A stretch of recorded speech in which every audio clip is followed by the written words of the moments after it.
Perezida w'igihugu cy'u Rwanda arakwegera abene igihugu biwe.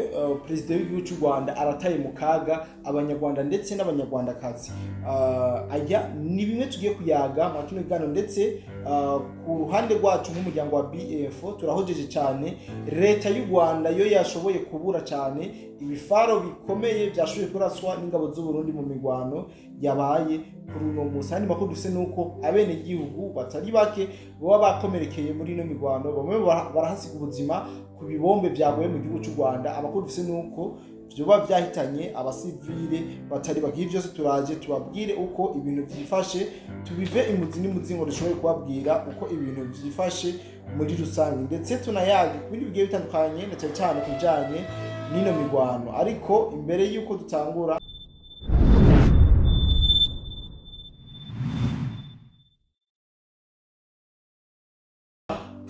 kino kiganiro cacu rikamanze ndabamutse cyane mwebwe mwese mudukurikirana aho muherereye hose, ndavuga mu mpande zine z'isi, yaba bari ngaha mu gihugu cyacu cyiza cy'u Burundi, abari mu Rwanda, Tanzania, Kenya, Uganda, Mozambique, Zambia, South Africa, n'abandi muherereye mu migabane itandukanye ya Burayi, Amerika, Aziya, mu mpande zine z'isi. Nongeye kubaramutsa ndabaha n'ikaze mwa kino kiganiro cacu kigufi cyane, aho tugiye kujanye n'ivyoba vyabaye canke ivyoba vyaranze imirongo y'urugamba mu gihugu cy'u Rwanda. Amarira ni menshi mu bene igihugu, na cyane kuba ku bice vyegeranye n'umupaka wa Kongo. Nkuko nabivuze mu ntangamarara, perezida w'igihugu cy'u Rwanda biraboneka neza cyane yuko ariko arakwegera canke yamaze kubururira akarambaraye abene igihugu bo mu Rwanda, avuga abanyarwanda n'abanyarwandakazi, kuko ku mirwano uno munsi yiriwe iraba neza na neza, aho ingabo z'ubundi zakomeje kwitinyesha mba z'u Rwanda zibegereza ku mupaka wa Kamanyora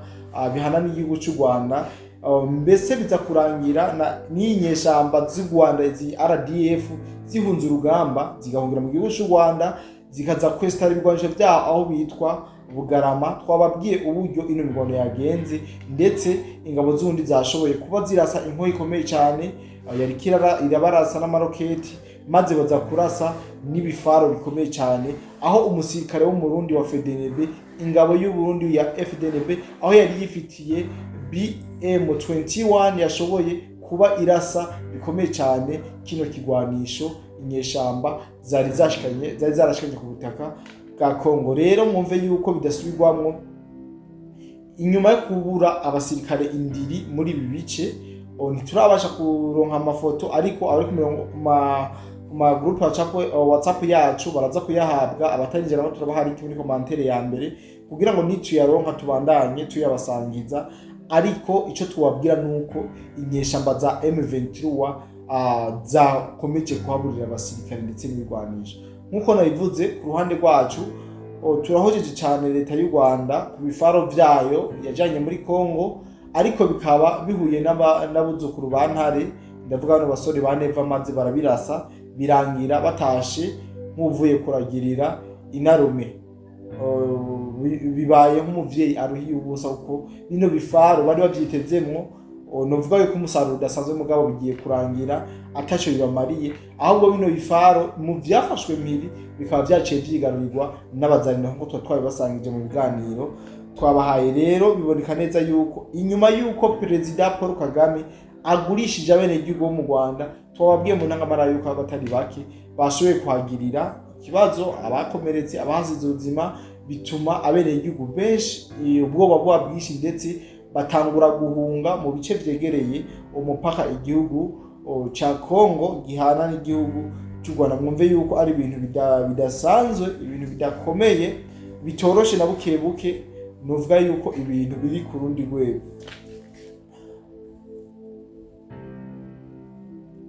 Bisigura yuko bivanye n'ino mirwano imaze kuba muri ino misi, ndabavuga ku munsi w'ejo n'umunsi w'uno munsi, ingabo z'u Burundi ziburijemwo umugambi wateguwe w'izi nkotanyi imyaka 30 yose.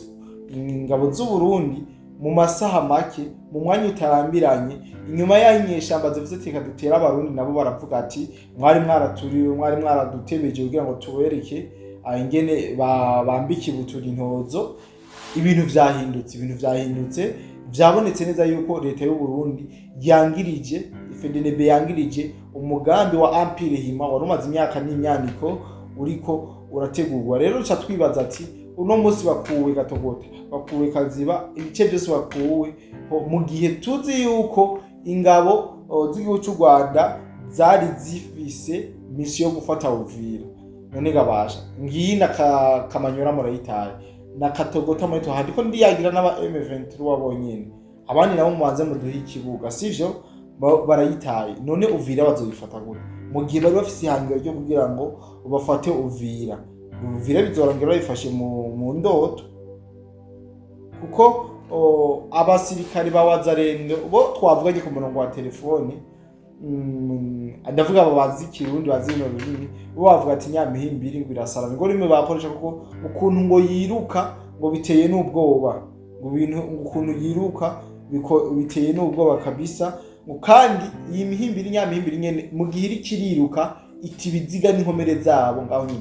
Murumva yuko iyi M23 imaze gukubitwa igatota neza, imirambo isiga ngaho, abakomunisi isiga ngaho. Mumve yuko atakintu na kimwe uno muhari w'inyeshamba bayigomoye n'ibifara n'ibiko bikomeye byose itaho nyene. Ivyo rero ikaba ari nka yangwano y'ibihori inezereza igisiga, kuko Wazalendo bamaze kubita ibibukiwe mu cibo. Aba Wazalendo baca babirekipera bakaba ari byo bakoresha mu mirwano bikomeye. Mugabo mwumve yuko aba Wazalendo bagaye bimwe bikomeye, ingabo z'u Burundi zagaye bimwe bikomeye zinonyeshamba z'u Rwanda, aho umusikari wa RDF bamukubita urusoro bikanka ko yiruka ho kugira ngo barabe ukuntu bashobora kumutwara canke imirambo bagende bayitwaye wapi ngo nta no kugaruka. Vyaboneka neza yuko birutse inyuma yo kurya umuriro, umwokero udasanzwe, vyatumye bibagira n'ivyo bashize inyuma. Rero mwumve yuko zino nyeshamba zidasanzwe mu mwindwi nyene, mu mpera zino ndwi nyamba atari mu ndwi itangura, twarababwiye ikijanye n'amakamyo 12 yari karinjira muri Kongo, aho yaragiye guhamforsa muri Sud Kivu kugira ngo bikunde zino nyeshamba zifatire Uvira atakibazo na kimwe, nkuko bari bavuze ko bategeza kuyifata avaro kare inyuma imbere yuko haba ajya amasezerano y'amahoro hagati ya leta y'u Rwanda ndetse na leta ya Kongo. Rero mwumve yuko zakamyo twababwira 12 zinjiriye Kamanyora ngo baje gufata Uvira, hasubiye inyuma uwuzi kwiruka. Andi baza turatahura ikamyo 12 z'abasirikare ba RDF bohererejwe muri Sud Kivu cyane binjiriye Kamanyora. Hari abari no muri Mwenga twarabibabwiye. Mwumve yuko washoboye gucika muri zikamyo 12 zose yakijijwe n'uko azi kwiruka. Mwumve yuko ibintu bidasanzwe, mwumve yuko Wazalendo yabirutse kirabakinagiza, ndetse na FDNB yari hibereye. Murabizi zino nyeshamba ikamyo 12 zose ntawamenye aho zahokeye. Rero mwumve yuko kabisa bidasubirwamo inyesamba zaratose kabisa, ziratose mwino minsi, ziratose bimwe bidasanzwe. Twababwiye ingene BM21 yakoze ibikomeye. Iyo BM21 ni inko ikomeye isikare cy'u Burundi yakoresheje mu gutabira zino nyeshamba z'igihugu cy'u Rwanda. Rero mwumve yuko ibintu bidacoroshe n'ubu bigikomeje ku mirongo y'urugamba, ibintu bidasanzwe. Ariko mwumve yuko umuriro wa FARDC wakoreshwa FARDC uri kuratitimisha bikomeye inyeshamba z'igihugu cy'u Rwanda. Mbere byanatumye zimwe zimera nk'izitaye umutwe. Twababwiye zahungiye mu Rwanda ziruka, abariko baragenda nk'abaterete n'vyinshi twabwira. Ariko reka turangize kino kiganiro cyacu, tukirangize kumbure ya dino ncamake y'amakuru ndagomba kubaha. Ndababwira ko muri Katogota hameze neza, na Kamanyora mu masaha y'umugoroba ibintu vyari bimeze nk'ibiteka ntangwa mu kwasa kurumva. Kumbure bari bagiye kuruhuka ko ntibogwana bataruhutse, kumbure bari bagiye kuruhuka. Rero dukomeze tubitega amaso, dukomeze tubirindire. Turashobora kubabwira uko ibintu vyifashe umwanya ku mwanya, ndetse tunabatumira yuko tuza kubana namwe ku mirongo y'urugamba mu kiganiro c'ikibiriraho. Tuza kuba ko turi kumwe namwe mu guhana ivyumviro, ibitekererezo, kugira ngo tubandanye duhana bishasha uko vyifashe, uko bimeze. Rero jewe mwari kumwe kuri micro Nico Dide Black, kumbure turongera no mu bindi biganiro byacu by'uno munsi. Bye bye.